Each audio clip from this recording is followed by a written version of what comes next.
Hello, എല്ലാവർക്കും കൃഷ്ണാസ് വേൾഡിലേക്ക് സ്വാഗതം.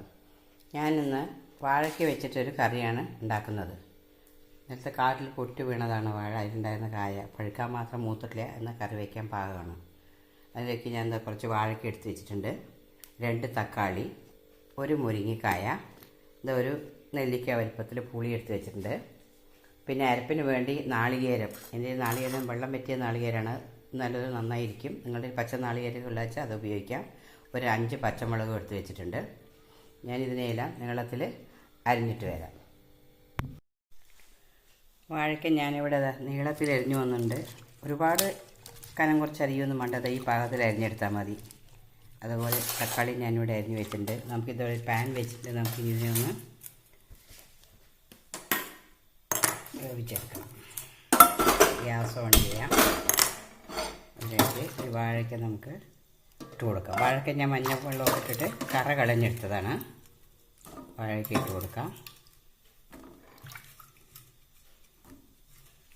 മുരിങ്ങക്കായും നീളത്തിൽ അരിഞ്ഞു വെച്ചിട്ടുണ്ട്. മുരിങ്ങക്കായും കൂടി ചേർത്ത് കൊടുക്കാം. ഈ തക്കാളിയും ഇതിനോടൊപ്പം തന്നെ ചേർത്ത് കൊടുക്കാം.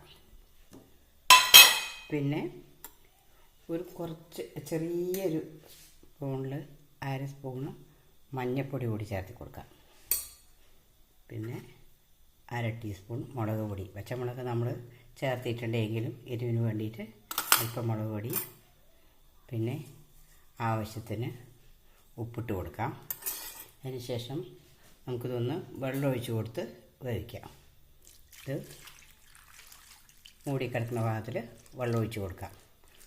പുളി നമുക്ക് ഒടുവിൽ ഒഴിച്ച് കൊടുത്താൽ മതി. കഷ്ണമൊന്ന് വെന്ത ശേഷം ഒഴിച്ച് കൊടുക്കുക. നമുക്കിതൊന്ന് അടച്ച് വെച്ച് വേവിച്ചെടുക്കാം.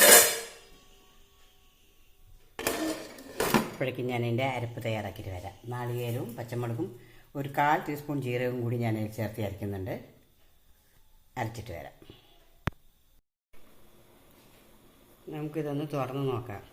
ഞാൻ കഷ്ണം വന്നപ്പോൾ പുളി കൂടി ഇതിലൊഴിച്ചിട്ട് തിളപ്പിച്ചതാണ്. കഷ്ണങ്ങളെല്ലാം പാകത്തിന് വന്നിട്ടുണ്ട്. ഒരുപാട് വെന്തുടയേണ്ട കാര്യമൊന്നുമില്ല. ഇതിലേക്ക് നമുക്ക് അരപ്പ് ചേർത്ത് കൊടുക്കാം.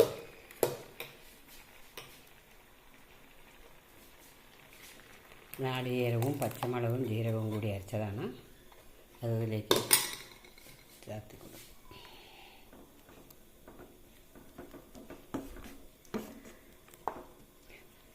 പുളിക്ക് പകരം നിങ്ങളുടെ കയ്യിൽ നല്ല പുളിയുള്ള മാങ്ങയുണ്ടെങ്കിൽ മാങ്ങ ഇട്ട് കൊടുത്താലും ഇത് നല്ല ടേസ്റ്റ് തന്നെയാണ്.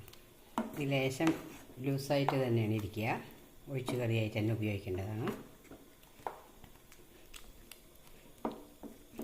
നാളികേരം ഒഴിച്ച ശേഷം അങ്ങനെ അധികം തിളപ്പിക്കേണ്ട ആവശ്യമില്ല. ഒരു തള വന്നാൽ മതി.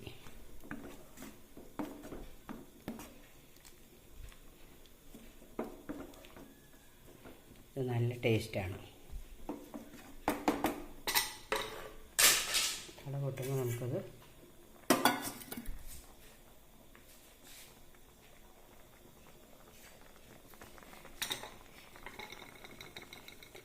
ഇനി നമുക്കിതിലേക്ക് കറിവേപ്പില ചേർത്തി കൊടുക്കാം. കറിവേപ്പില ഇത്തിരി നന്നായിട്ട് തന്നെ ചേർത്തി കൊടുക്കണം.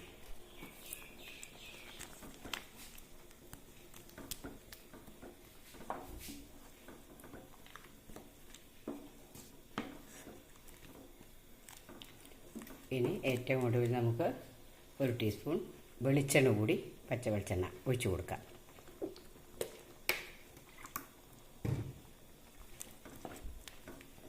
നമ്മുടെ കറി ഇവിടെ റെഡി ആയിട്ടുണ്ട്. എല്ലാവരും ട്രൈ ചെയ്ത് നോക്കുമെന്ന് കരുതുന്നു. Okay, thank you for watching.